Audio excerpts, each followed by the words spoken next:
1490 WLCX, real news and great conversation for La Crosse. Here's your Daily News Roundup.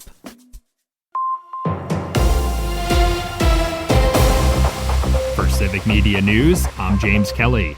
The Wisconsin Department of Natural Resources is reminding residents to be cautious on ice, especially during the early days of winter. According to a press release, taking proper precautions for heading out on the ice is particularly important in the early parts of the winter, as ice conditions change rapidly with weather fluctuations and the varying size of water bodies in the state. The DNR does not monitor ice conditions, but residents can check with places like local fishing clubs, outfitters, and bait shops for the most up-to-date information before leaving. In addition to being cautious about when they go out on the ice, residents should also remember to bring proper clothing and equipment with them. The Department of Natural Resources recommends people bring a personal flotation device when they head out, an extra pair of gloves, wear creepers attached to their boots to avoid slipping, and carry some spikes and rope in case they need to pull themselves out of the water. They should also always carry their cell phone and inform people where they're going and when they're planning to come back.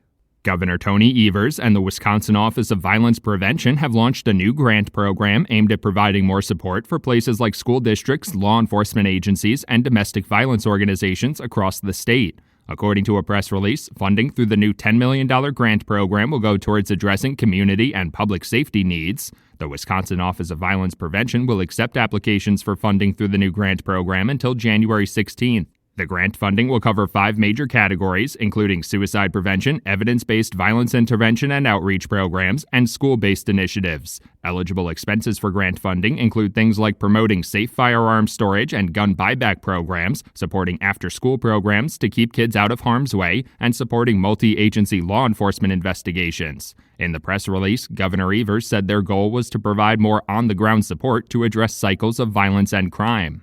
For Civic Media News, I'm James Kelly. The Packers over the Bears in a thriller. Hi, I'm Mike Clemens with sports. NFL, Green Bay over Chicago, 28-21. Bears quarterback Caleb Williams attempting a pass in the end zone to tie the game up, but Packers defensive back Keyshawn Nixon with the interception to clinch the win. I asked him what he saw. We was in like a zero call, and my guy went behind the backfield, and I was chasing. And I saw the tight end free, so I knew he was the only person to get the ball. So I just ran to me through the ball. I thought he was going to overthrow it over me, and then I jumped, and I was like, oh, I can't grab it. And I just grabbed it. The Packers now 9-3-1, back in first place in their division. Head coach Matt LaFleur. Took a full 60 minutes, and we're fortunate that we made a play when we needed to at the end of the game. But it was a back and forth battle, particularly in that second half. Up next, they're on the road to Denver to face the Broncos. College basketball, the Wisconsin Badgers beat Marquette over the weekend. Tomorrow they fly to Nebraska to play the Cornhuskers Wednesday night. With sports, I'm Mike Clemens. It is going to be cloudy today with a few scattered snow showers possible. Our high right around 22 this afternoon. Tonight, light snow down to 18. It won't be much less than a half inch. Tomorrow, some rain and snow. Again, light accumulation with a high of 36. I'm meteorologist Sean Cable. That's your La Crosse News Roundup from WLCX. Find more news anytime at lacrosseeagle.com. Subscribe to this podcast on Spotify, Apple, or wherever you find your podcasts.